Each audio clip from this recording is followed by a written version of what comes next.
In this universe, there is a currency that no bank can track, and no insurance can replace. It is called time. Adam was a boy who was the greatest spendthrift of this wealth. He lived in a city where life moved at lightning speed, but inside Adam's room, the clock seemed to have frozen. He would spend hours lying on his bed, scrolling through his smartphone, watching the sparkling moments of other people's lives while his own precious minutes turned into dust. For him, now didn't exist. His life was built entirely on the promises of tomorrow. He often said, "I'm still young. I have plenty of time. I'll start working hard tomorrow." But he didn't realize that tomorrow is a trap, a void that swallows your today until there is nothing left. One cold, silent night, as Adam was trying to sleep after wasting yet another day, he noticed a shadow in the corner of his room. It was an old man, with eyes as deep as the ocean and a face carved with the lines of centuries. In his hand, he held a strange hourglass, but instead of sand, it was filled with golden particles that vanished the moment they hit the bottom. Adam sat up, terrified. "Who are you? What are you doing in my room?" The old man let out a cold sigh and said, "I am the merchant of time, and I am here to collect the years you have gifted me." Adam was confused. "I never gave you any years." The old man held the hourglass before him.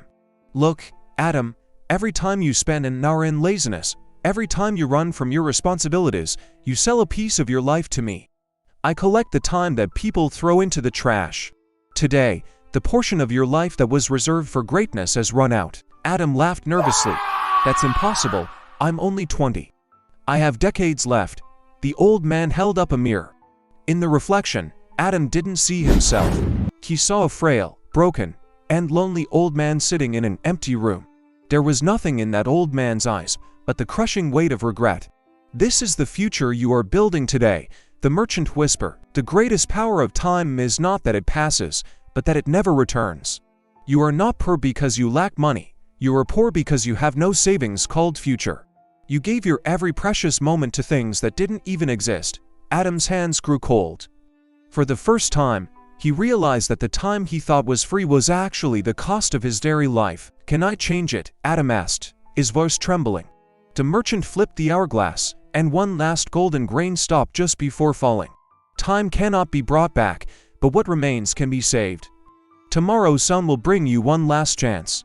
But remember, before the sun sets, you must prove that you are the master of your time, not its slave." As soon as the words were spoken, the old man and his hourglass vanished. Adam woke up drenched in sweat.